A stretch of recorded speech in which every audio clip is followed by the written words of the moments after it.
In Louisiana, 2 East Baton Rouge Parish Sheriff's deputies are shot and the suspect is dead after attempting to serve a search warrant.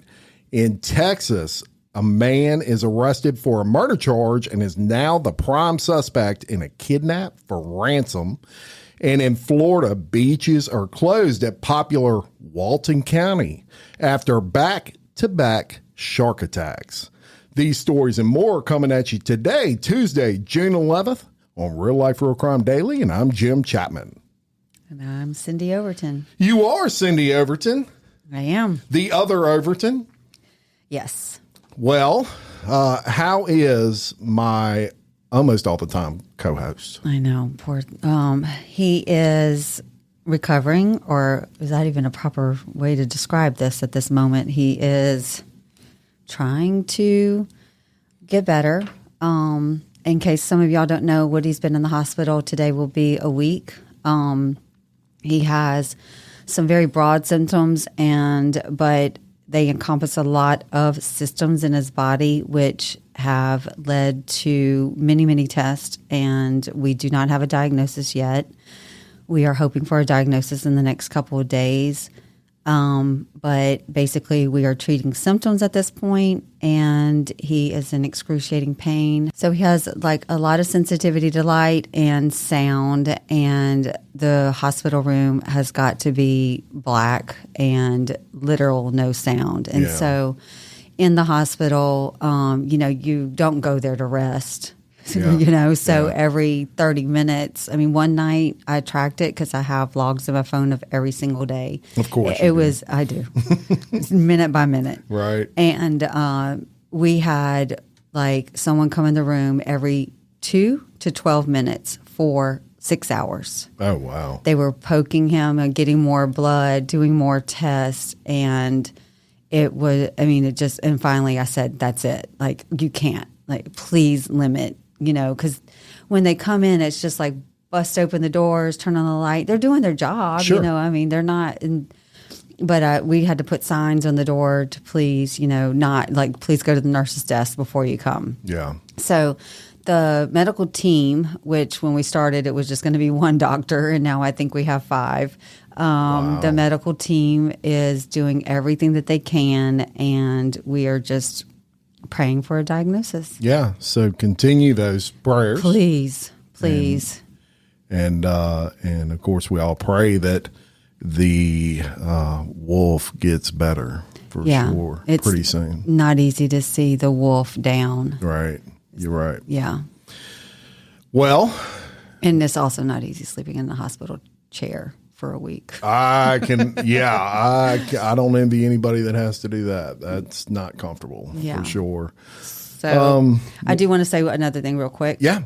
So last night, Woody told me that I was going to have to step it up and come in and be a co-host. He said that as grateful as he is for KJ, KJ can't always, come in and do it. That's right.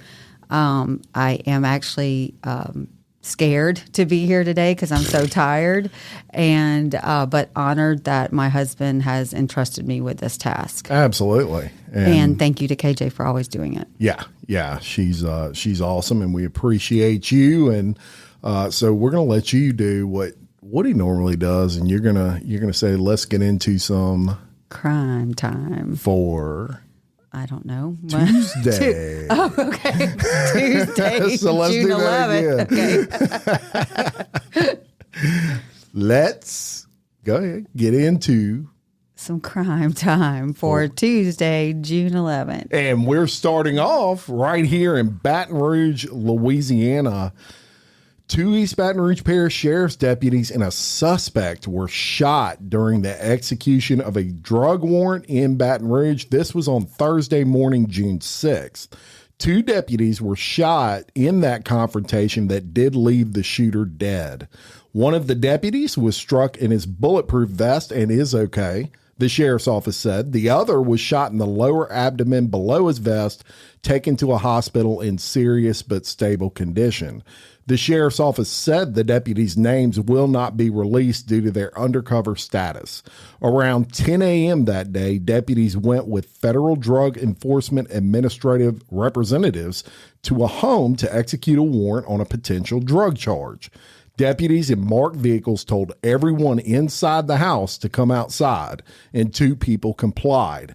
When deputies entered the house around 10:15 a.m., they encountered a man in a bedroom who fired multiple shots at them. Deputies returned fire, and the shooter, later identified as Tyquarius Armstrong, died at the scene. Another deputy immediately took the wounded officer to the hospital. The sheriff's office later released 2 separate videos from officer-worn body cameras during that incident. In one video, a group of armed officers wearing protective gear can be seen entering the home and announcing their presence to those inside. In the second clip, deputies can be seen clearing bedrooms inside the residence. They arrive at the door that appeared to be locked and they kick it open. Armstrong can be seen inside holding a gun and opens fire on deputies. On Thursday afternoon, Baton Rouge Police Chief Thomas Morse said he was able to visit the wounded deputy in the hospital and said the officer was with his family and in good spirits. In a news release, East Baton Rouge Parish Sheriff Sid Gautreaux said the incident served as an example of how dangerous deputies' jobs can be. And Cyndi, being the wife of a former officer, something that you got to worry about pretty much every day when they leave the house, right? Well, for sure. And also the daughter of a Border Patrol agent. Yes. So I lived, my life worrying whether my father or my husband now, would come home safely at the end of the day. When Woody and I got together, he was with state police, so he wasn't actually going and banging indoors anymore.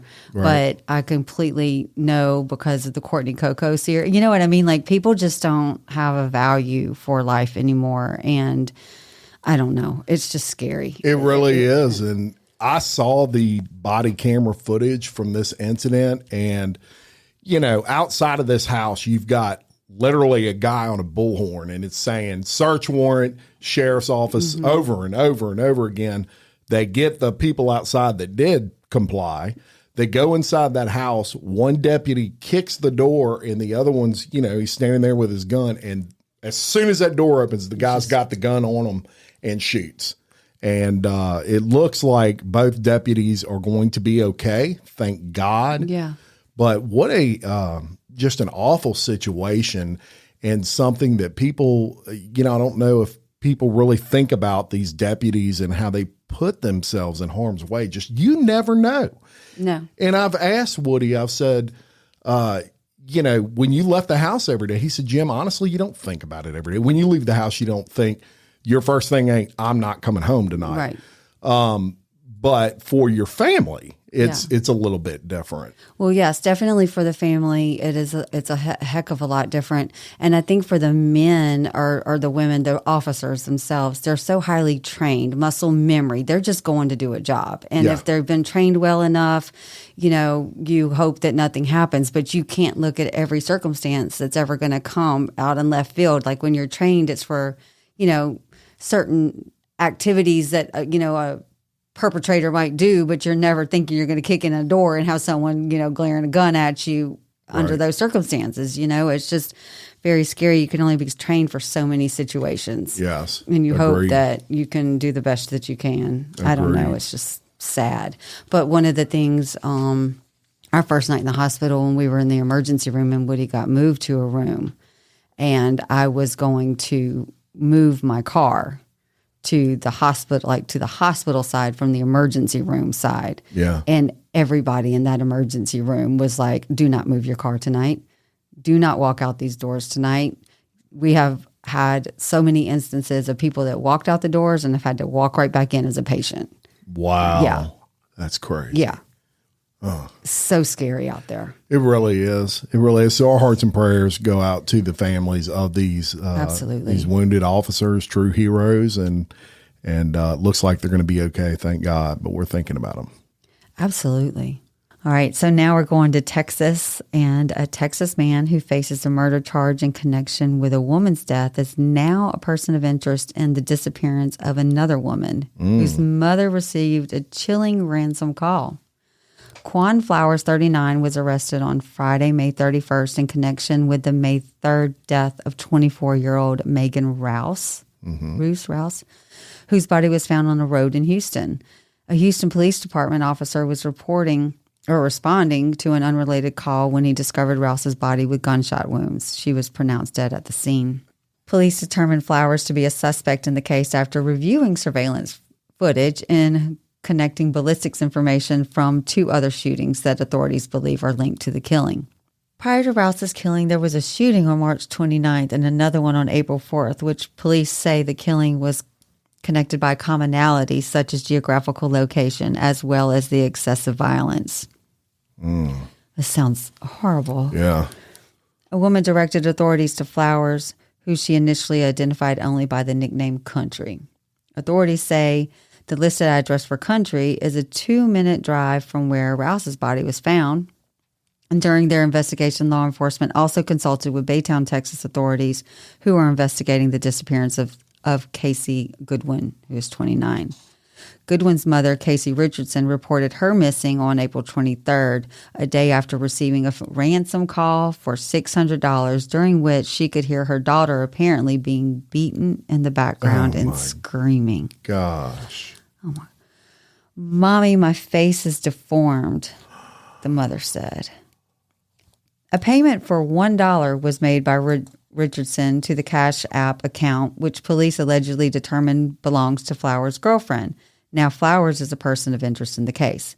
Flowers told police that he picked up Goodwin on April 21st under the direction of an unknown male and claimed that the woman was in one piece when he last saw her. Flowers is being held on a $450,000 bond. I'm calling bullshit on the I just picked her up under the direction of an unknown male. I mean, first of all, and oh my gosh, I could not imagine getting a call about, a family member. I'm not even going to say my daughter. No. And then, she's screaming in the background. Her face is deformed. That's awful. Awful. Just horrible. Parents' worst nightmare, right? Yeah, I know.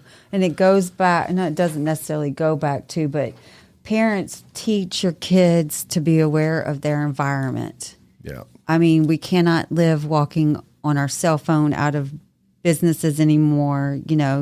My daddy taught me to walk with the key. And the problem is you don't have keys on your keychain anymore, right. But I still keep a key on my keychain. It's called Local Leaders Envision Podcast Studios key. Yay, but it is in between my fingers when I'm going through a parking lot, and my head is on a swivel. My daughter does the same thing. And here's the funny thing about that, Cyndi. I didn't know it until I heard a conversation my wife was having with her. I just overheard it. I'm in the other, I'm in the dining room. And my daughter mentioned, I hold my key like this. Good for her. For just what you said. Yeah. I don't know who taught her that. I wish I could say maybe I did when she was younger. Maybe but I was pretty impressed. That's awesome. Awesome. 18 years old, and I wasn't thinking that clearly. For sure, but it's a different time, as they say, back then, too, in a lot of ways. A lot of ways, but I was in Laredo, Texas, so my daddy had to teach me those things. Little blonde and blue-eyed in Laredo, you're going to Mexico quick. Yes, you would be. All right, we're going to Lincoln, Nebraska, and we're going to, I guess, lighten it up a little bit. This one ended up being a good news story at the end, so you got to hear this, Cyndi. It's going to blow your mind. Okay. The Lancaster County Sheriff's Office, which is in Lincoln, Nebraska, is investigating after a woman was pronounced dead and came back to life in a Lincoln funeral home. The Lincoln Fire and Rescue responded to the funeral home at 11:43 a.m. This was on Monday. The caller said CPR was in progress for a 74-year-old woman. Around 9:45 a.m., so just a couple hours prior, the woman had been pronounced dead by the staff at a nursing home.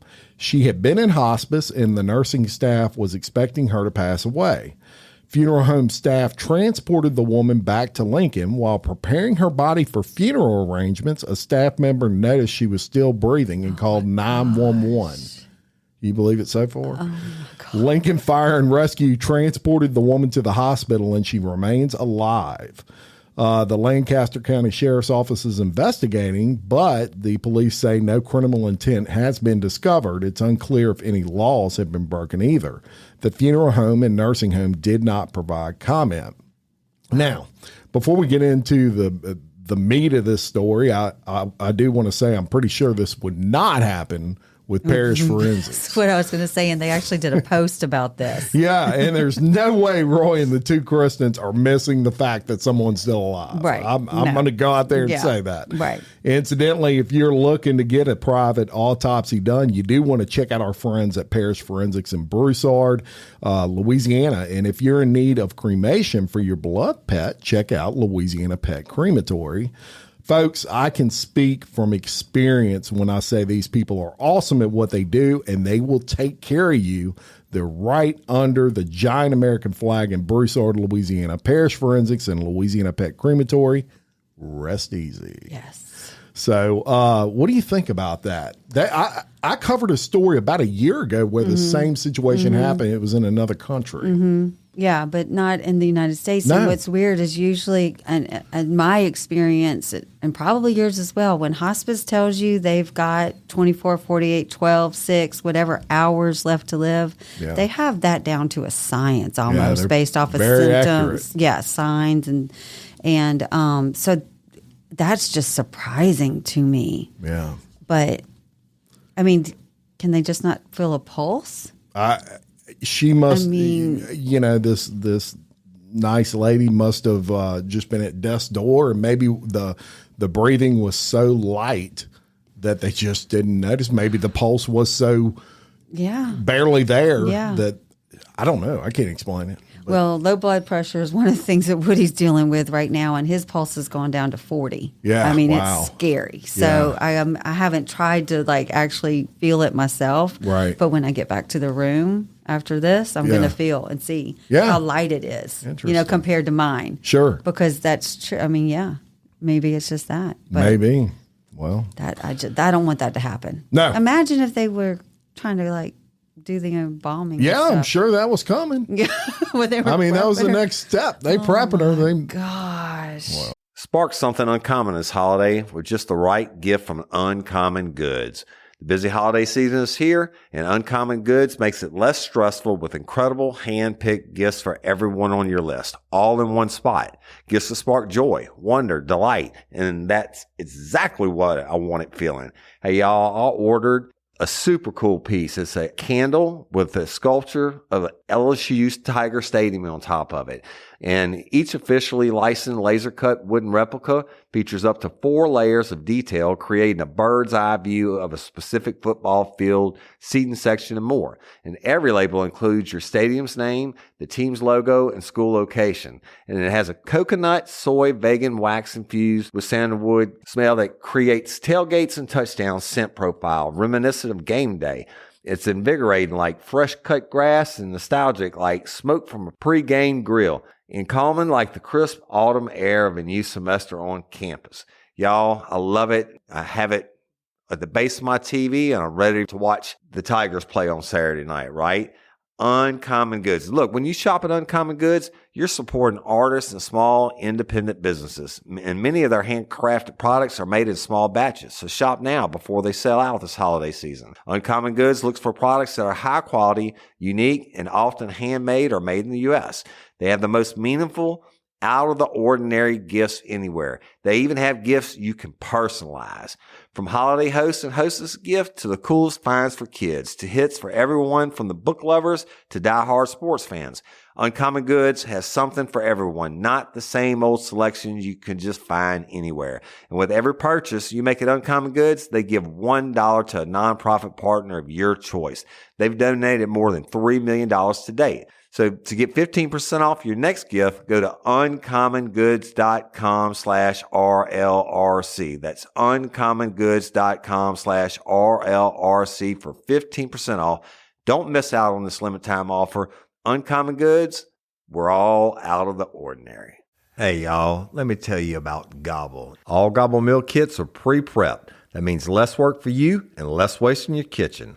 Their meal kits include everything you need so you can save time at the store or just skip that trip entirely. I got the box in and I had 3 different meals. I had a Kung Pao chicken, crispy fish tacos, and a beef bourguignon, however you say it. But let me tell you about the classic beef bourguignon. Look, it came with beef pot roast and a beef broth concentrate, red wine demi-glaze, cremini mushrooms, cipollone onions, mashed potatoes, baby carrots, and rosemary thyme butter. It was so easy to make. Literally like 15 minutes it took Cyndi. And let me tell you something, and all the dishes were fire, but this thing was like a taste explosion in my mouth. It's just unreal. We've got to spend more time together and more time doing the things we love because everything came in this one single box right to my door. So see what a difference Gobble will make for your household.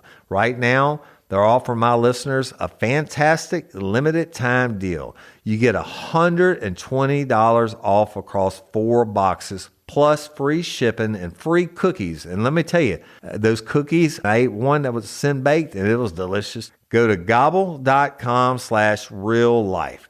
That's GOBBLE.com/real life for $120 off your first 4 boxes. This offer is not available on the home site, so don't miss out. This is genius. It's taste explosions in your mouth like you never had. All right, you want to go to Florida? Absolutely. I do not want to go to Florida. No, I want to go to Belize, but I don't want to go to Florida because there's recently been some shark attacks. I've heard. Yeah. So miles of sugar white beach, sandy beaches. Yes. And turquoise waters were closed in Florida after 2 back-to-back shark attacks.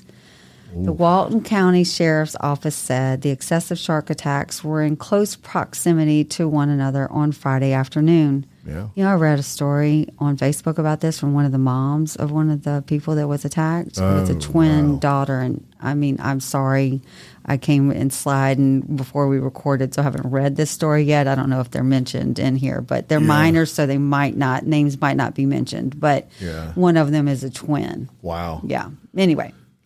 We experienced 2 separate incidences earlier this afternoon in relative proximity to one another, about 4 miles apart and within an hour and a half from one another, South Walton Fire District Fire Chief Ryan Crawford said. Law enforcement did not specify what type of sharks were part of the attacks. Walton County Fire Rescue and South Walton Fire Department responded to reports on Friday afternoon at 1:20 that a 45-year-old woman was attacked by a shark while enjoying the popular tourist destination. Authorities said that the woman was swimming just beyond a sandbar with her husband when she was suddenly attacked. That's just scary. Woody loves to go out to those sandbars. Yes, me too. No. When I was a baby, I had a hammerhead shark swimming between my legs. I say I was a baby. I was like 6. Yeah, well, that'll mess it up for you. Yeah. Where there's a baby, there's a mama. That's right. This woman received significant trauma to the midsection and pelvic area and amputation to her left arm, Crawford said. The South Walton Fire Department transported the victim by helicopter to a nearby trauma hospital. Authorities said she was in critical condition. At 2:56 p.m., the Walton County Sheriff's Office announced that they had responded to a second shark attack at Seacrest Creek Beach. According to Walton County Sheriff's Office, 2 female teenagers who were between 15 years old and 17 years old were attacked by a shark. Crawford said that similar to the first attack, the victims were swimming by a sandbar in waist-deep water before they were attacked. Victim 1 received significant injuries to one lower and one upper extremity, Crawford said. Both bites required the application of tourniquets. She was airlifted to a trauma center in Pensacola, Florida, authorities said. She remains in critical condition, authorities said. The second teen victim received flash wounds to foot and was taken by ambulance in stable condition. Wow. Walton County Sheriff Michael Atkinson said that one of the important things to realize in these types of situations is the continuity of care, Atkinson said in the press conference. The seamless operation between the folks at South Walton District Fire District and the deputies in Walton County Sheriff's Office and Walton Air Rescue. I think these two ladies have a fighting chance because of that professionalism, he added. Following the successive shark attacks, Walton County closed several miles of Gulf of Mexico waters, I would hope. So, Yeah. double red flags are now flying on the beaches in the surrounding areas, the Walton County Sheriff's Office said in a social media post. The Gulf is now closed to the public in Walton County in the localized area of the incident. Atkinson said that they are in contact with area shark experts to discuss if there is an anomaly in the sharks. We know that we share the waters with sharks. We understand that as tragic as it is, there are always sharks in these waters, and we have to be careful and cognizant of that. With 26 miles of stunning beaches, Walton County is on the northwest Florida panhandle along the Gulf of Mexico. Popular beaches in Walton County include Seagrove Beach, Rosemary Beach, Santa Rosa Beach, Grayton Beach State Park, Inlet Beach, Blue Mountain Beach, Miramar Beach, and others. And I'll tell you what, one of the look, if you're from South Louisiana, that's where you go. Yeah. And I've been to Rosemary Beach, and that is absolutely beautiful. Yeah. The beach homes there are gorgeous $1 million homes. And for that to be closed at this time of Yeah, I year, know. school just let out. Yeah. What a nightmare. Well, what a nightmare for tourism. I know. You know, for that. This is their time of year. This is when they make money. And it ain't worth a damn for them to be shut down. But understandably so. Yeah. You've had 2 attacks. Very rare that you see this. I don't know what to say. I have like lots of things going through my head, but the follow bracelets that WL and Woody got for Christmas. Yeah. Like, can you imagine? Well, I got Trevor one Oh, for- you got Trevor one. That's for his true. birthday. Can you Yeah. imagine sitting on the beach and watching your shark swim by? I go buy every shark bracelet there is just to track Yeah. the darn sharks. Yeah. That's scary. I mean, very it is. scary. And, you know, But- I've never personally, and I've been going to Florida beaches since I was a kid.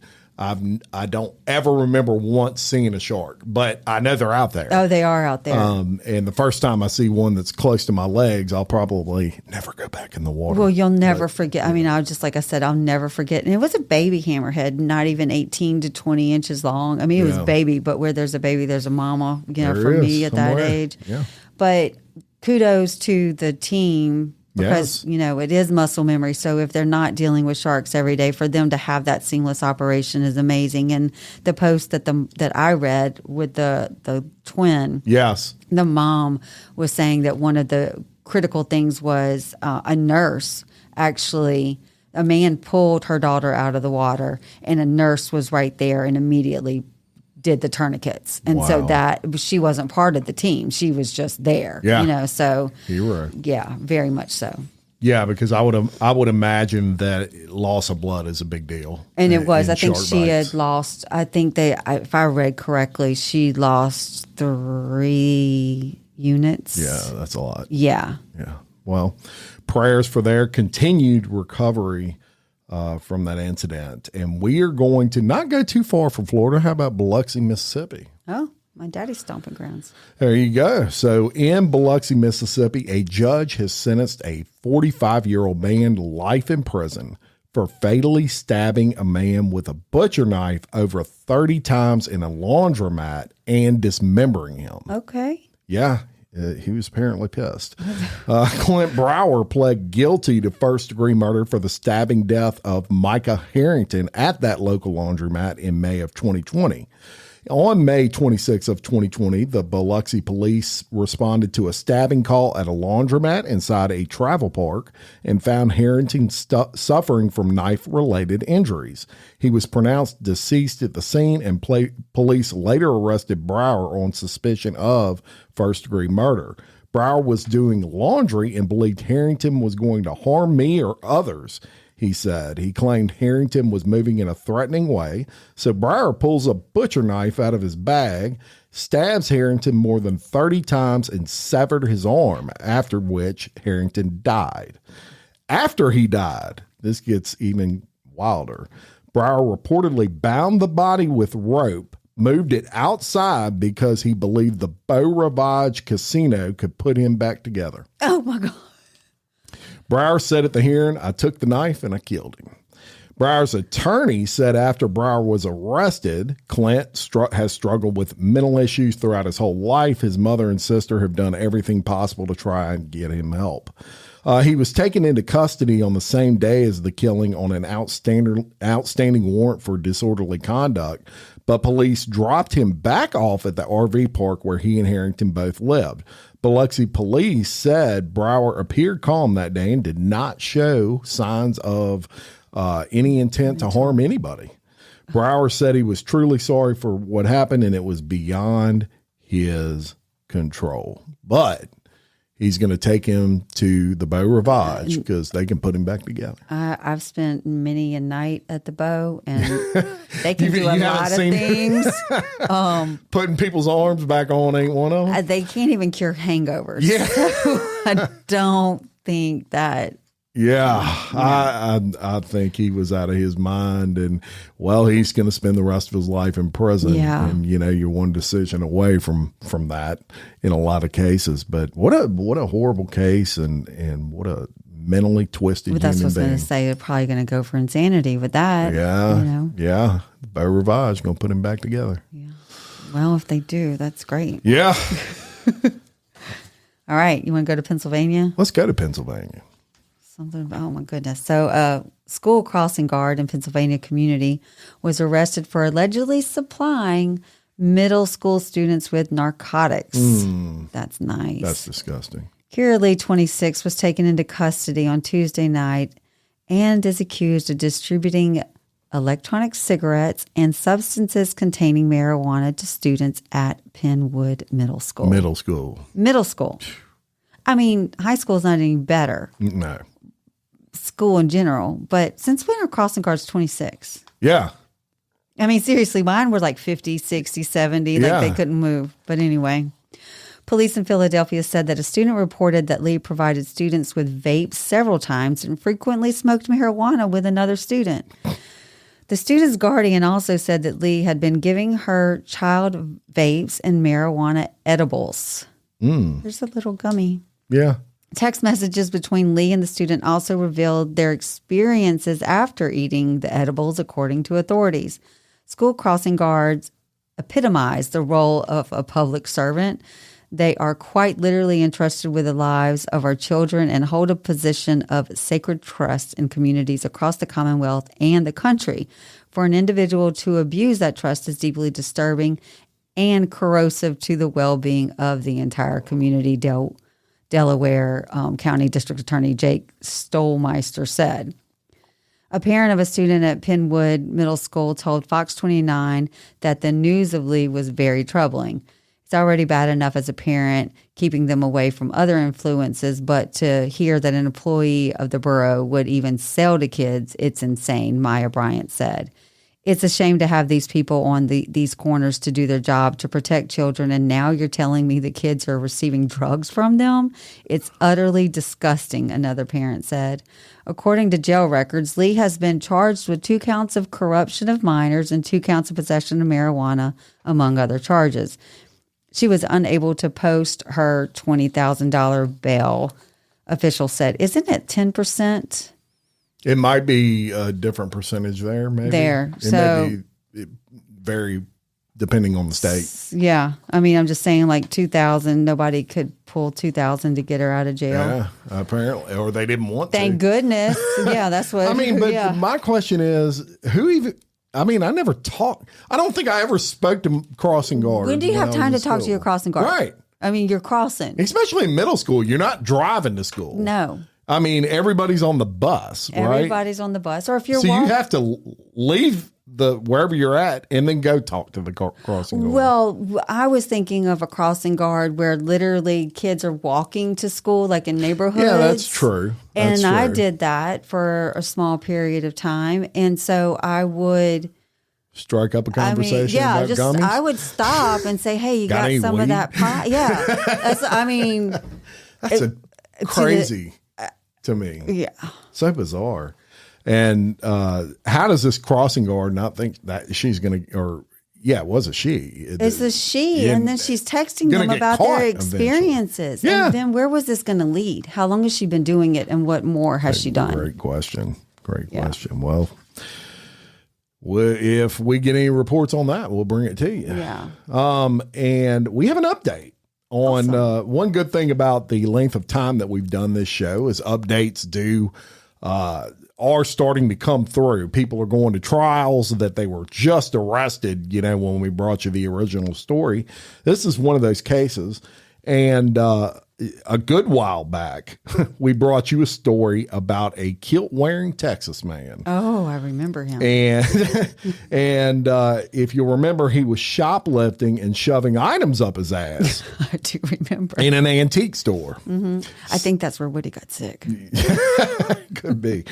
Well, I can tell you that he pled guilty to taking merchandise from that antique store and shoving it up his bunghole. Mm-hmm. Mitchell Vest, 60, copped to criminal mischief in connection with the violent incidents earlier this year at shops in Spring, which is a Houston suburb.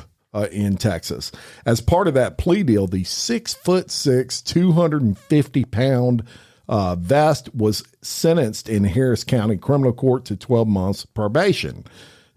He was a first-time offender, and if he successfully completes a probationary term, the conviction will be wiped from his record. It was a misdemeanor conviction. And just to catch you up, Vest visited a store and placed a makeup brush and a restoration hardware piece in his anus before placing them back on the shelf for display. That's so somebody else bought that. Right. That's what I'm saying. That's how Woody got sick. I mean, it's stupid. Yeah, I get it. Yeah, it's just. So the owner of a second business called the Curiosity Shop, oddly enough, told investigators that Vest took an antique bottle opener and a tobacco tint can and placed them in his anus and under his skirt kilt, then returned the items back to the shelf. In both instances, the sold merchandise had to be thrown away due to feces. Since his arrest, Vest, seen in action in the surveillance videos, has been free on a $100 bond, and he and his wife actually own a $600,000 home in the Woodlands, a Houston suburb. Yeah. So not that it matters how much money you have to shove stuff up your anus, but you wouldn't be, it's not your first thought is apparently has a good job. Let's put it that way. He's probably a productive person. Yeah, he doesn't have a record. No. But you never know. Sometimes you be shoving stuff up your ass. I don't think it's his first time doing it either. Yeah, I don't think so either. I mean, he's wearing a kilt for a reason. That's right. He ain't celebrating Scottish holiday or anything. When I lived in Humble for many years, which is also a suburb, and Spring was one of our family's favorite places to go. It was very, very small, very like Denham, Covington, Mandeville, just that small little, cute little antique stores that you walk in. And so I've actually gone into the Curiosity Shop. It's just very weird. You didn't buy a bottle opener, did you? And now I just want to wear gloves anywhere Smell I it go. first. Gosh. Yeah. That's just sick. Hopefully he learned his lesson. I don't think he did. I really he's don't. Still doing it? I think he's Lord. I don't think he just stopped doing that. I don't know. But hey y'all, changing my wardrobe from summer to fall, it's never easy. Luckily, Quince offers timeless and high quality items I adore. Ensure my wardrobe stays fresh and I don't blow my budget. And there's nothing easier than going to Quince and choosing these high quality items like cashmere sweaters from $50, pants for every occasion, washable silk tops, and so much more. The best part? All Quince items are priced 50 to 80% less than similar brands.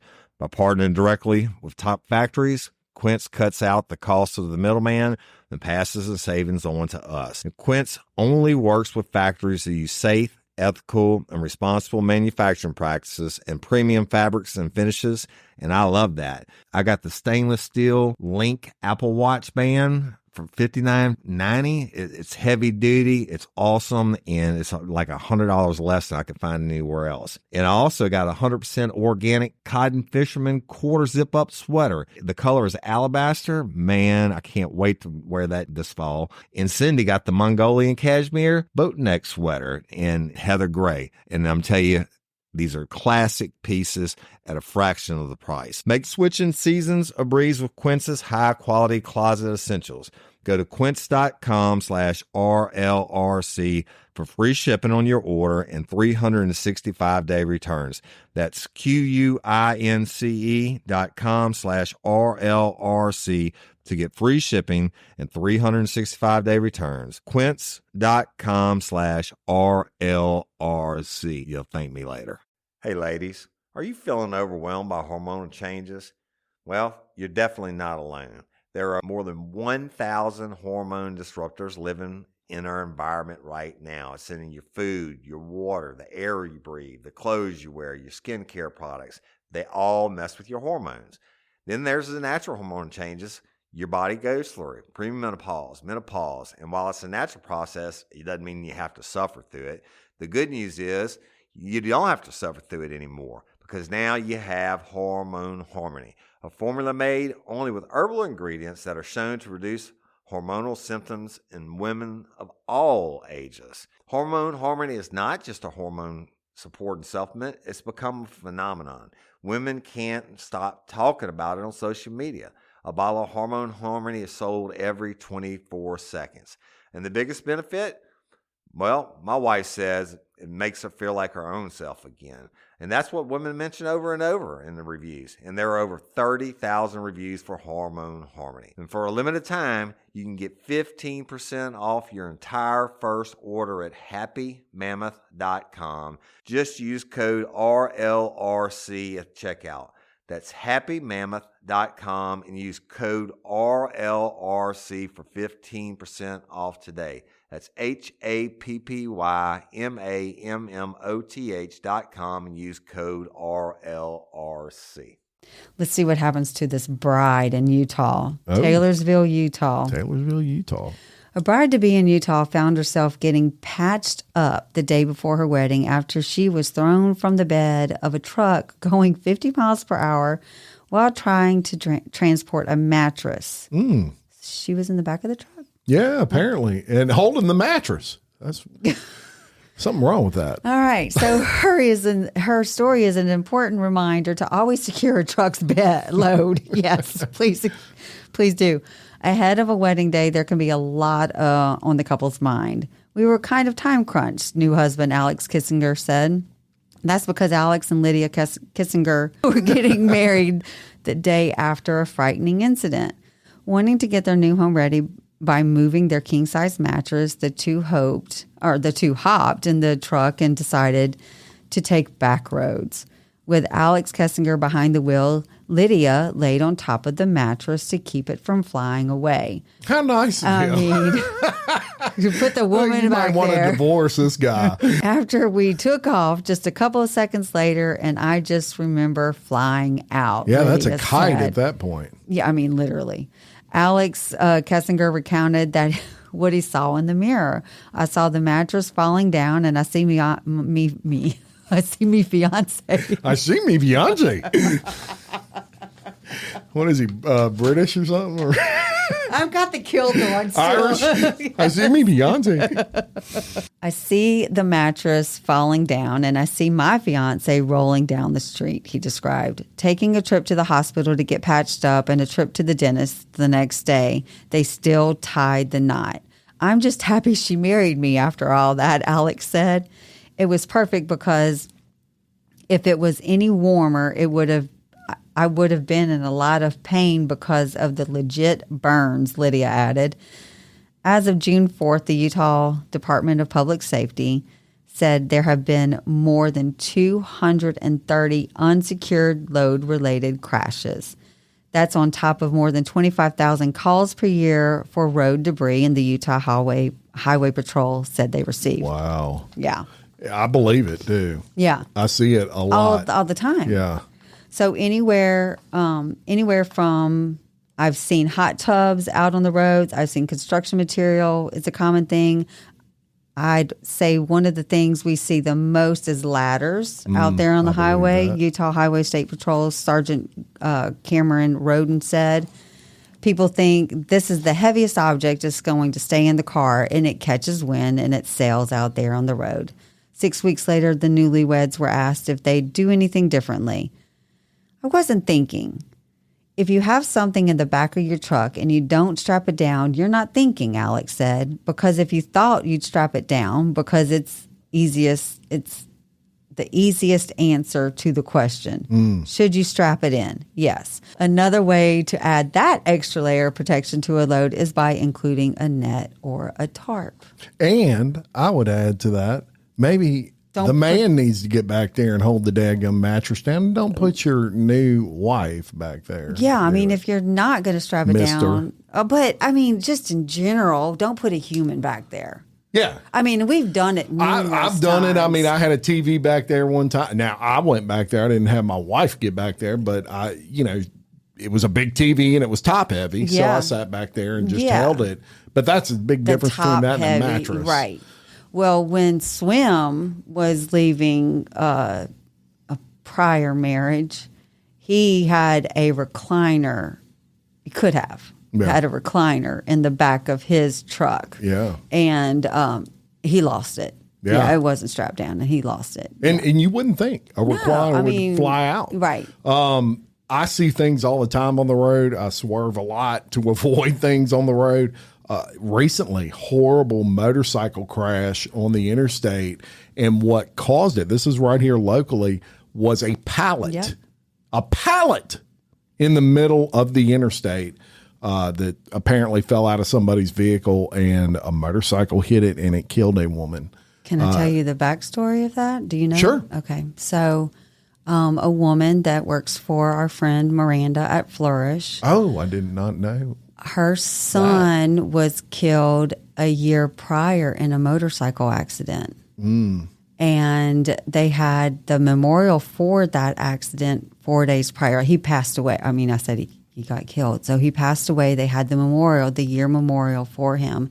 And the woman, the mother of the boy, he was a man, he was a soldier, actually rode on a motorcycle for the first time since his accident, because they're big motorcycle people. Yeah. So fast forward to the day of the accident with the pallet, this same woman who buried her son a year prior, this is the woman's best friend that gets killed on the motorcycle. Oh, wow. And her daughter is the girl that is intensive care at Children's Hospital right now. Oh, wow. So it's just horrible. It is. Yeah. Wow. So Secure your loads. You never know. you just don't. How you're going to affect someone else down the Amen. road. That's right. Because the person whoever that was with the pallet, they didn't have any ill intent. No. They would probably great people. Right. But, it caused someone's death. So Right. let's be cognizant of that. Cindy Overton, thank you for coming on today. And you did great. Oh, You did wonderful. he's not telling you there were quite No, a there was few. not. We haven't had one boom this whole episode, y'all. That's We've how had good 100 you- booms. You will never hear them. No boom gems.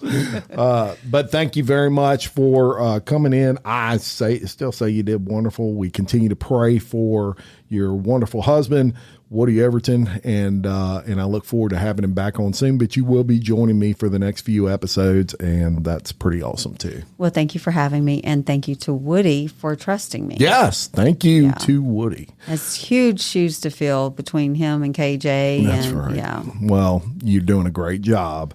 And until next time, I'm Jim Chapman, And I'm Cyndi Overton. your host of Real Life, Real Crime Daily. Peace.